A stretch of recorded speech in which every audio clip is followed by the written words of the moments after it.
Welcome back friends. In this lecture આપણે વનસ્પતિની અંતઃસંરચના આ ટોપિકની અંદર જટિલ પેશી વિશેની ચર્ચા કરતા હતા.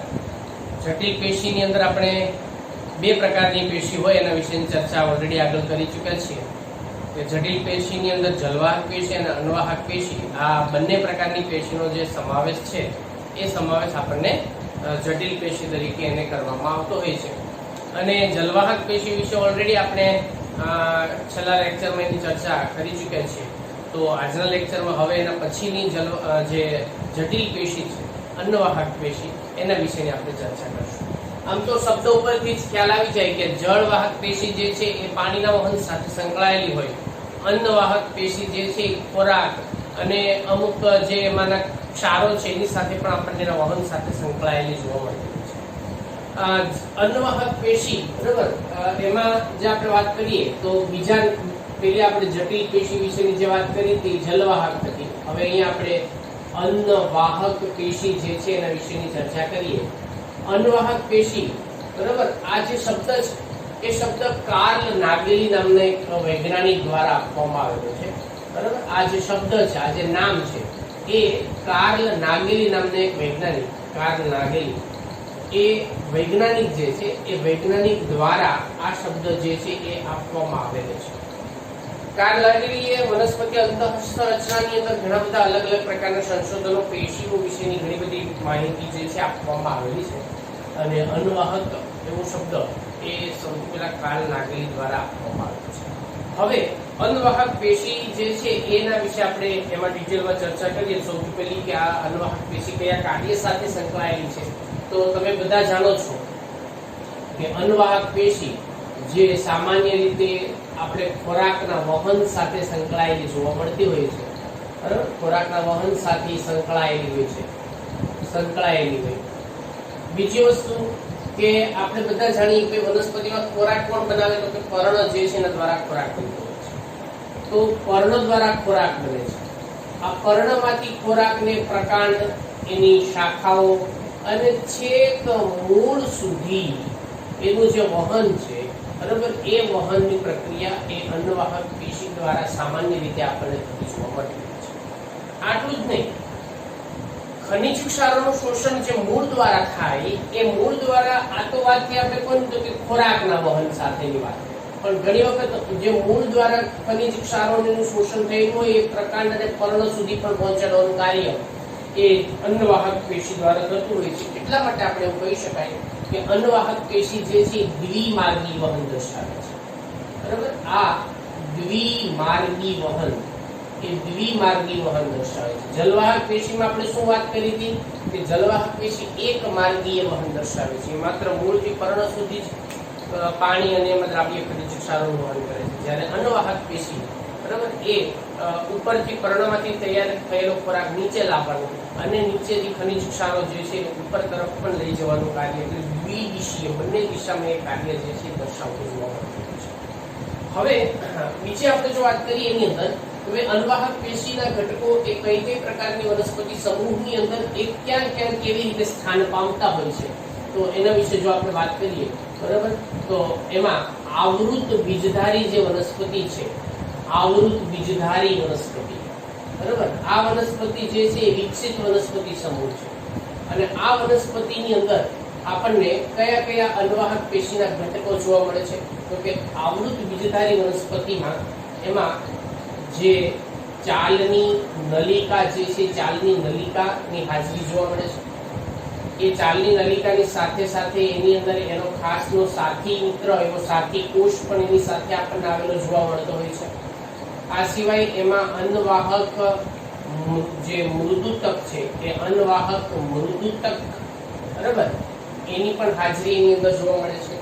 અને આની સાથે એમાં અન્નવાહક જે તંતુઓ છે એ તંતુઓની પણ હાજરી એની અંદર આપણને જોવા મળતી હોય છે. તો આ ચારે ચાર એ આપણને આવૃત બીજધારી વનસ્પતિમાં જોવા મળે છે. પરંતુ અનાવૃત બીજધારી વનસ્પતિની અંદર આમાં થોડીક વિવિધતા જોવા મળતી હોય છે, અથવા તો એની અંદર થોડુંક જુદાપણું જોવા મળતું હોય છે. કેમ કે અનાવૃત બીજધારી વનસ્પતિની અંદર એટલી વિકસિત વાહક પેશીઓ નથી હોતી જેટલી આવૃત બીજધારીમાં આવેલી હોય છે. તો જે અનાવૃત બીજધારી વનસ્પતિ છે એ અનાવૃત બીજધારી વનસ્પતિમાં, બરાબર, આ જે વનસ્પતિ છે એ વનસ્પતિની અંદર ચાલની નલિકા અને સાથી કોષોનો અભાવ હોય છે, પણ એની સાથે એમાં આપણને એની જગ્યાએ એમાં આલ્બ્યુમિન યુક્ત કોષો આવેલા હોય છે, બરાબર. આલ્બ્યુમિન યુક્ત જે કોષો છે એ કોષો એની અંદર એમાં એ હાજર હોય છે, આની હાજરી એની અંદર જોવા મળતી હોય છે.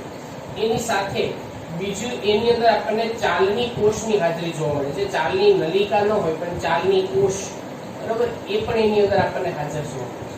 પણ એમાં ચાલની નલિકા અને સાથી કોષનો અભાવ હોય છે. આ ખાસ યાદ રાખવું તમારે, બરાબર, કે ભાઈ તેમાં એમાં અનાવૃત બીજધારી વનસ્પતિમાં, બરાબર, શું તો કે ચાલની નલિકા અને સાથી કોષ, બરાબર, સાથી કોષ એનો શું જોવા મળે છે આપણે, તો એની અંદર એનો અભાવ જોવા મળતો હોય છે. તો આ પ્રકારની જે લાક્ષણિકતા છે એ આપણને અનાવૃત બીજધારી વનસ્પતિમાં જોવા મળે છે. આ લાક્ષણિકતા આપણને આવૃત બીજધારી વનસ્પતિમાં જોવા મળતી હોય છે.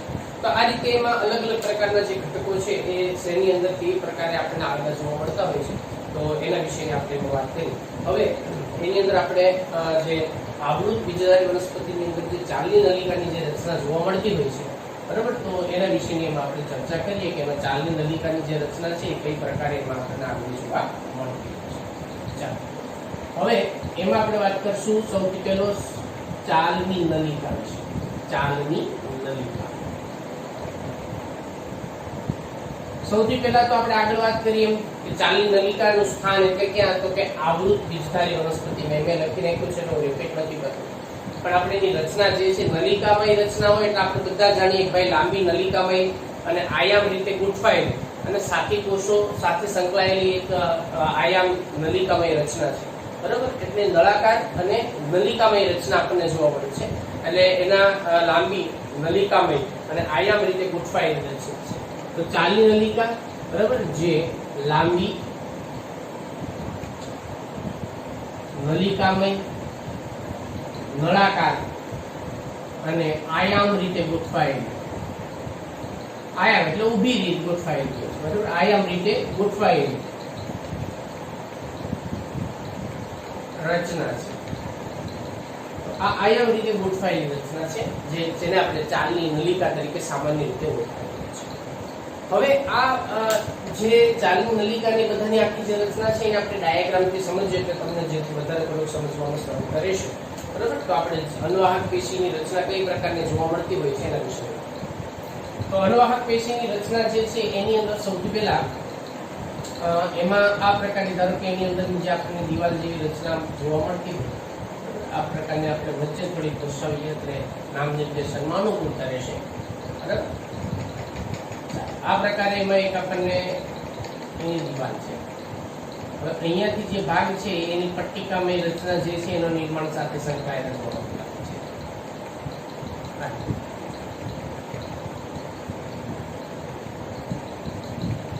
અહીંયા આવી નાની પટ્ટીમય રચના જોવા મળે છે.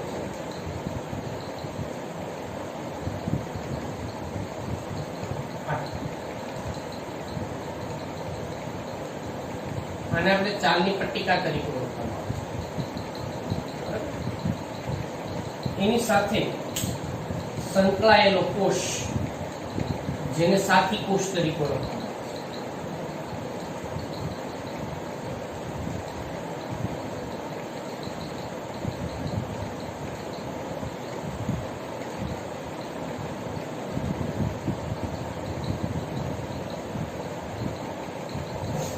આ રીતે એમાં ગોઠવાયેલો જે કોષ છે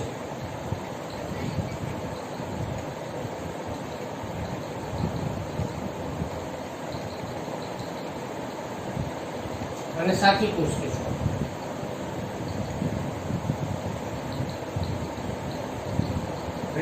આ સાથી કોષ છે. હવે આની અંદર કોષ કેન્દ્ર આવે છે, એનું કોષ કેન્દ્ર છે. અહીંયા આ રીતે આખી રચના આપણને જોવા મળે. આ ચાલની પટ્ટિકા છે. આ આખીને ચાલની પટ્ટિકા તરીકે આપણે ઓળખવામાં આવે છે. ચાલની પટ્ટિકા છે. એમાંથી અલગ અલગ પ્રકારના જે ઘટકો છે એ બધા ઘટકોનું વહન જે છે આ રીતે આપણને એમાંથી થતું જોવા મળતું.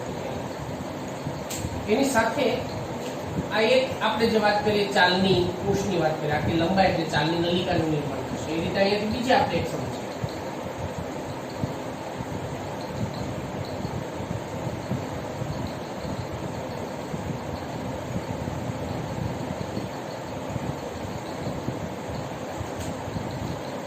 અહીંયા બીજું સાથી કોષ.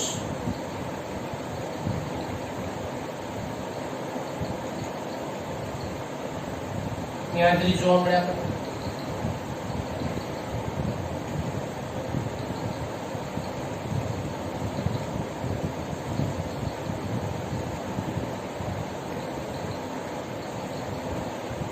બીજું સાથી કોષની હાજરી જોવા મળે આપણને. આ એનું કોષ કેન્દ્ર હોય વચ્ચેના ભાગે. અહીંયા દરેક પ્રકારના ઘટકો જે છે એના વહનની સાથે આપણને સંકળાયેલા જોવા મળતા હોય છે. બરાબર. અને સાઈડમાં અહીંયા અનવાહક મૃદુતકના કોષો આવેલા છે. અહીંયાની સાથે જે સંકળાયેલા કોષોનો જે સમૂહ છે એ અનવાહક મૃદુતકના કોષોનો સમૂહ છે. આ અનવાહક મૃદુતક છે. તો આ પ્રકારની જે આખી રચના છે એ રચના આપણને એની અંદર જોવા મળતી હોય છે. હવે આપણે એની અંદરના જે ચાલની નલિકાના ઘટકો એ આ બધા ચાલની નલિકાના ઘટકો જ છે. બરાબર. આ બધા ચાલની નલિકા જે છે ચાલની નલિકાના ઘટકો છે, જેમાં આ એની અંદરના અનવાહક મૃદુતક છે.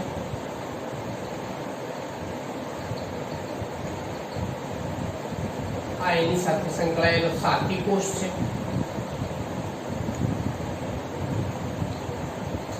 બરાબર.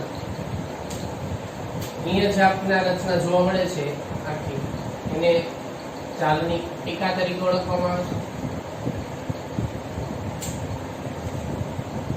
આ આખી રચના બરાબર. એમાં આને આપણે ચાલની પટ્ટિકા તરીકે ઓળખવામાં આવે છે. એમાં આવા નાના છિદ્ર દેખાય છે. આ બધા નાના છિદ્ર છે. એ જે છિદ્ર છે વચ્ચેના ભાગે આવે આ, એને આપણે ચાલની છિદ્ર તરીકે ઓળખવામાં આવે છે. આ જે કોષ છે આટલો ભાગ, એને આપણે ચાલની કોષ કહેવામાં આવે છે. બરાબર.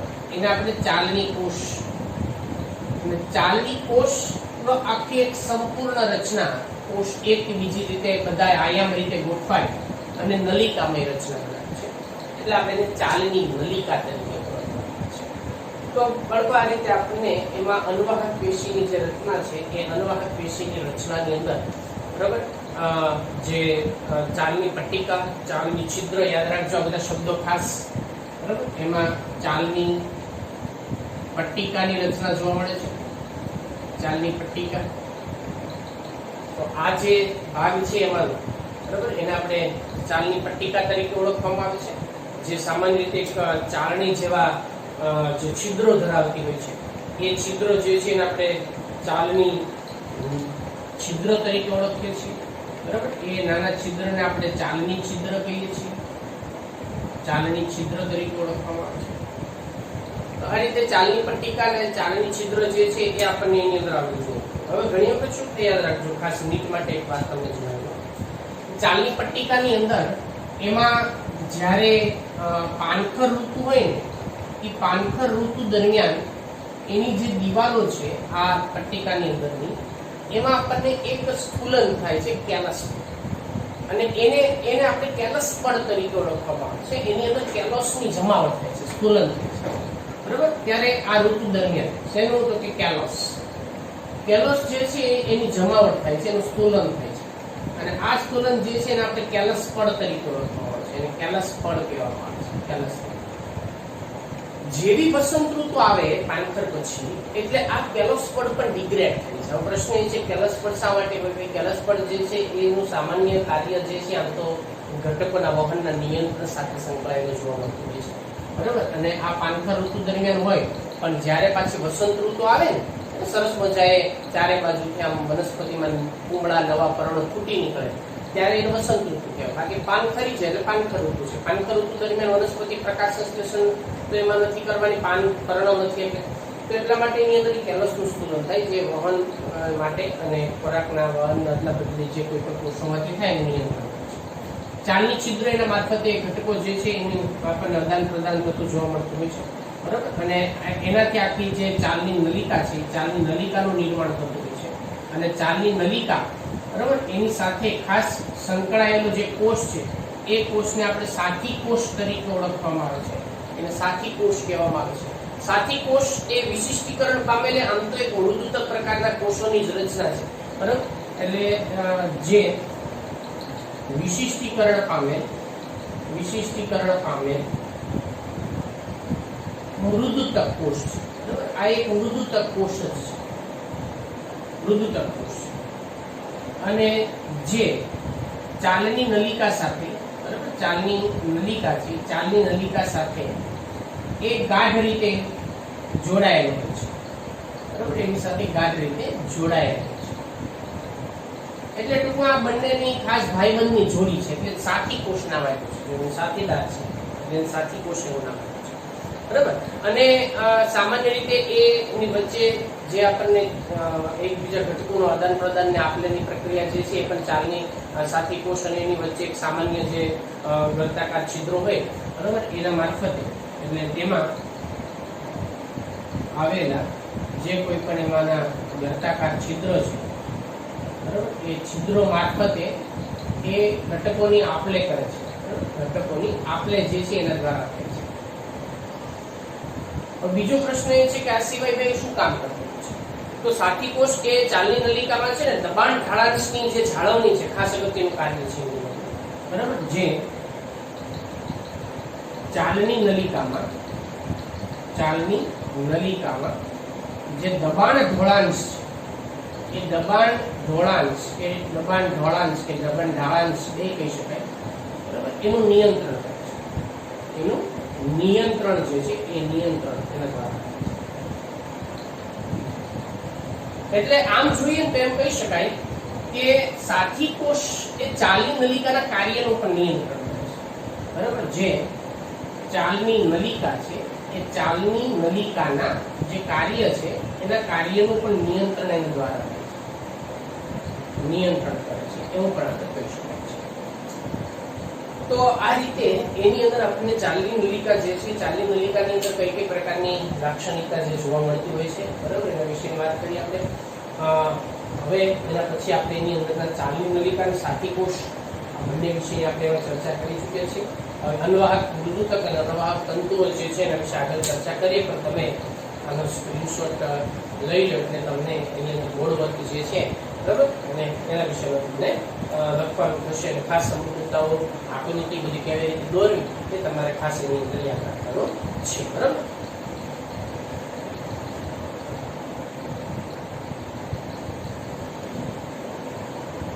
ચાલો હવે આપણે એમાંના જે એના પછીના ઘટક અનવાહક પેશીને અનવાહક મૃદુતક, બરાબર, એના વિશેની વાત કરીએ.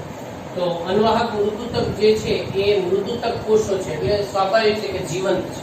બીજું મૃદુતક આપણે ઓલરેડી જોઈ ચૂક્યા છીએ કે ભાઈ એ ઘટ જીવરસ ધરાવતા અને સુકોષ કેન્દ્રીય એટલે કે કોષ કેન્દ્ર યુક્ત જીવંત કોષોની રચના છે.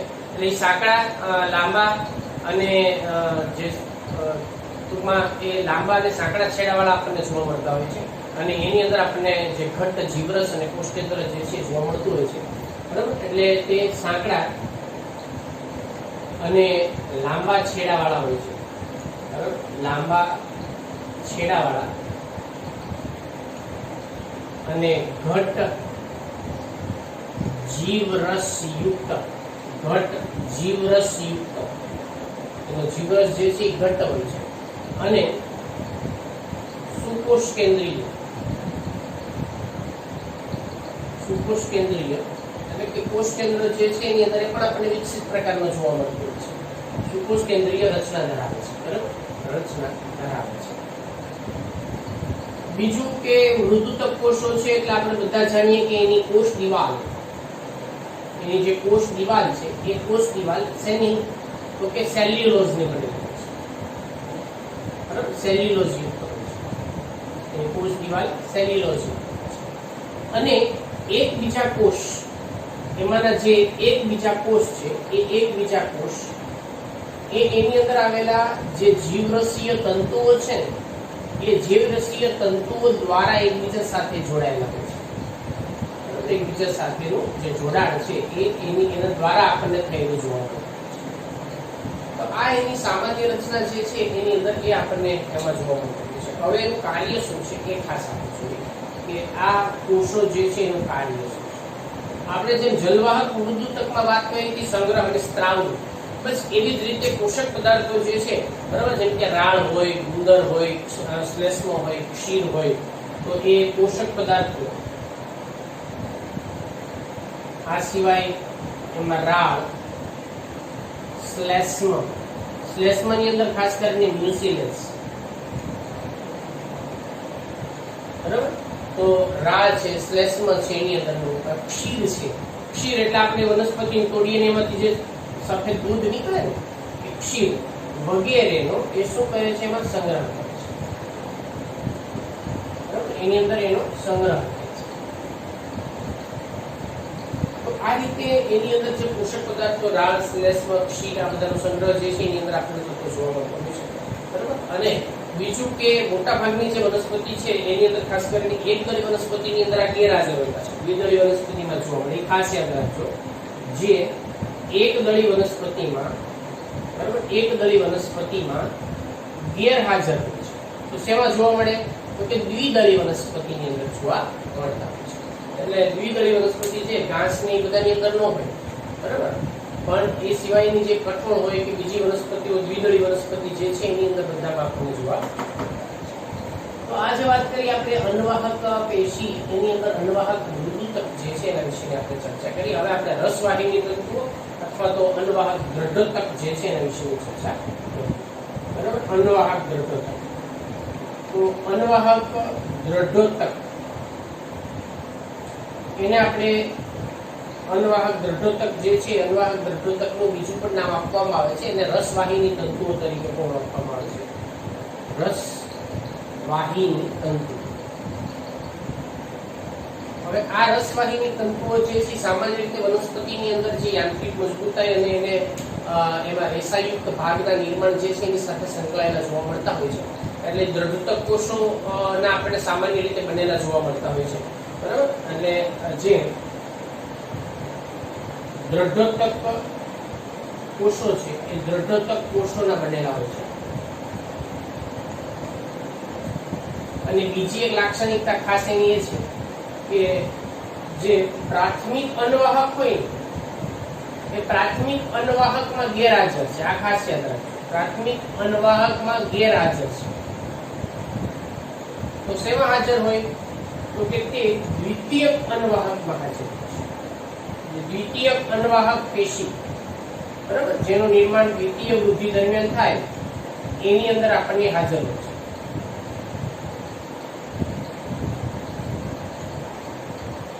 પ્રાથમિક અન્નવાહકની અંદર આપણને ગેરહાજર જોવા મળે છે. એ લાંબા અને અશાખિત તંતુઓ છે, બરાબર, અને સોય જેવા અણીદાર છેડાઓ ધરાવતા હોય છે, જે લાંબા અશાખિત અને સોય જેવા, બરાબર, સોય જેવા એ અણીદાર છેડાઓ ધરાવે છે. સોય જેવા અણીદાર છેડાઓ એ ધરાવે છે. તો આ લાંબા હોય, અશાખિત હોય અને સોય જેવા એ અણીદાર છેડાઓ જે છે આપણે ધરાવતા જોવા મળતા હોય છે. બીજું કે દ્રઢોતક છે, એટલે આપણે બધા જાણીએ કે તે જીવરસ ગુમાવી અને મૃત બને છે. કેવા બને છે? મૃત બને છે. હવે આનું કાર્ય શું છે? બરાબર, તો એનું સામાન્ય રીતે કાર્ય છે શણ છે, અળસી છે, બરાબર, હેમ અથવા તો ભાંગ ને એ બધાના જે પ્રકાંડ છે એની અંદર આપણને અન્નવાહક તંતુઓ જે છે એમાં આપણને આવેલા જોવા મળતા હોય છે. ખાસ કરીને શણ, બરાબર, જેમાંથી આપણે કોથળા બને, હેમ્પ એટલે ઘણી વખત જે છે હેમ્પ એક શબ્દ અલગ છે, ચાઇના હેમ્પ હોય, ઇન્ડિયન હેમ્પ હોય, અને ભાંગને પણ ઘણા હેમ્પ તરીકે ઓળખે છે, પણ હેમ્પ જુદું છે, ખરેખર ભાંગ જુદું છે, બરાબર. એટલે એની અંદર પણ આપણને જોવા મળતો હોય છે. અળસી જે છે એની અંદર પણ હોય છે, અળસી વગેરેના પ્રકાંડમાં એ જોવા મળે છે. અને એનું શું કાર્ય છે ભાઈ? તો આપણે શણમાંથી કોથળા બને ને, તો એના જે દોરા મળે ને, દોરા એમાંથી મળે છે. દોરા એટલે એના પ્રકાંડમાંથી નીકળતા તંતુ, જે આપણને આ રીતે એમાંથી દોરા ને ગુગળ ને કોથળા ને બધું બનાવવા માટે આપણને ઉપયોગી છે. એમાંથી રેસાઓ પ્રાપ્ત થાય છે, બરાબર. તેમાંથી રેસાઓ પ્રાપ્ત થાય છે.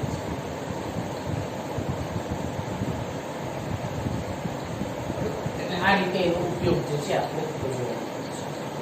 ચલો હવે આપણે અન્વાહકના પ્રકારો વિશેની એમાં વાત કરીએ. અન્વાહકના કેટલા પ્રકાર છે એના વિશે વાત કરીએ, બરાબર. અન્વાહકના પ્રકાર.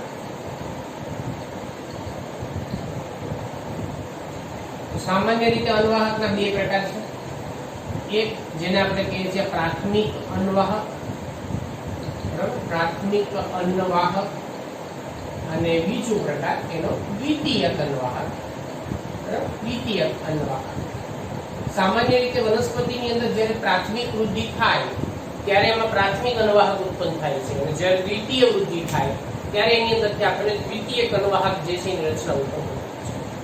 હવે પ્રાથમિક અન્વાહક જે છે ને એની અંદર આદિ અન્વાહક, બરાબર, અથવા આદિ રસવાહિની પણ તરીકે પણ ઓળખી શકાય ને, એવા બે પ્રકારના આમાંથી ભાગો ઉત્પન્ન થતા હોય છે. આની અંદર એની ઉત્પત્તિના આધારે એના બે પ્રકાર પડે છે, બરાબર, જેને આપણે આદિ અન્વાહક, જેમ આપણે જળવાહકમાં આદિ દારૂ અને અનુ દારૂ એવો શબ્દ લખાય છે, એમ અહીંયા આદિ અન્વાહક અને અનુ અન્વાહક, બરાબર. આના બીજા પણ નામ તરીકે ઓળખવામાં આવતા હોય છે, અને આદિ રસવાહિની અને અનુ રસવાહિની પણ કહેવામાં આવે છે, બરાબર. આને આપણે આદિ રસવાહિની એવો પણ શબ્દ પ્રયોગ કરી શકાય છે, અને આને આપણે અનુ રસવાહિની તરીકે ઓળખવામાં આવે છે. હવે આ બંને છે ને સામાન્ય રીતે ઉત્પત્તિના આધારે જ પ્રકાર છે.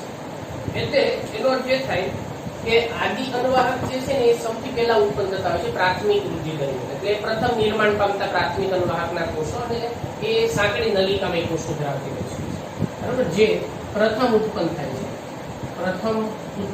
છે. અને એમાં જે ચાલની નલિકા છે એ ચાલની નલિકા સાંકડી જોવા મળે છે. એમાં ચાલની નલિકા સાંકડી હોય છે. આ બે યાદ રાખજો, બરાબર. જ્યારે અનુ અન્વાહક જે છે એ અનુ અન્વાહકની અંદર આપણને એ એના પછી ઉત્પન્ન થાય છે, કે તે ત્યારબાદ ઉત્પન્ન થાય છે. એટલે ત્યારબાદ એટલે ક્યાં, કોના પછી? તો કે આદિ અન્વાહક પછી, બરાબર. એટલે તે આદિ અન્વાહક બાદ ઉત્પન્ન થાય છે, બરાબર. અને બીજું એમ આ નલિકા જે છે ને એ મોટી હોય, પહોળી હોય છે, અને એમાં ચાલની નલિકા મોટી હોય છે, પહોળી હોય છે, સાંકડી હોય છે, પહોળી હોય છે, બરાબર. આ વસ્તુ યાદ રાખવાની છે. હવે કેટલીક વખત આપણે અહીંયા જે વાત કરી ભાઈ, ઘણી બધી વનસ્પતિની અંદર આપણે ક્ષીરની હાજરી જોવા મળે છે. તો અન્વાહક પેશીની સાથે નીટ માટે ખાસ તમારે એમાં યાદ રાખવાનું થશે કે જેમ આપણે અહીંયા વાત કરી કે અન્વાહક પ્રકારની અંદર આપણને અલગ અલગ પ્રકારની લાક્ષણિકતા જોવા મળે છે. અન્વાહક પેશીની અંદર આપણને એમાં ક્ષીર પેશી જે છે એની પણ હાજરી એ કેટલીક વનસ્પતિની અંદર જોવા મળતી હોય છે. ક્ષીર પેશી એ ક્ષીર નલિકા અને ક્ષીર કોષો એની બનેલી સામાન્ય રીતે જોવા મળતી હોય છે. એમાં ક્ષીર કોષો પણ આવેલા હોય છે, બરાબર. ક્ષીર પેશી એની અંદર ક્ષીર કોષો અને ક્ષીર નલિકા. આ સામાન્ય રીતે ઘણી વનસ્પતિની અંદર આપણને જોવા મળે છે. એમાં વાત કરીએ તો આંકડો હોય, આંબો હોય, ચીકુ હોય, આવી ઘણી વનસ્પતિ તો બધા જોઈ છે, થોર હોય, તો એ બધાની અંદર આપણે ક્ષીર પેશીની જે હાજરી છે એ જોવા મળતી હોય છે. અને એની અંદર સામાન્ય રીતે પાણી, કાર્બનિક પદાર્થો, આ સિવાય બધા ઉત્સર્ગ દ્રવ્યો, બરાબર, એ બધું એની અંદર આપણને આવેલું જોવા મળતું હોય છે. અને એમાં ઘણી વનસ્પતિની અંદર હોય, આપણે જે વાત કરીએ એમાં તો આમાં આંકડાની અંદર આપણને જોવા મળશે આંકડો હોય, બરાબર, ફોર હોય, અલગ અલગ પ્રકારના ચીકુ હોય, રાયણ હોય, આ જે વનસ્પતિ છે બધી, બરાબર, એની અંદર વગેરે જેવી વનસ્પતિ વગેરે એ બધાની અંદર આપણને જોવા મળતા હોય છે. એમાં પાણી અને મેં કીધું તમને અલગ અલગ પ્રકારના પદાર્થો પણ એમાં આપણને બાળકો અહીંયા આપણે જટિલ પેશી એટલે કે અન્વાહક અને જડવાહક જે છે, બરાબર, એના વિશેની વાત આપણે એમાં પૂરી કરીએ છીએ. નેક્સ્ટ લેક્ચરમાં આપણે આગળ એના તંત્ર વિશેની વાત જે છે આગળ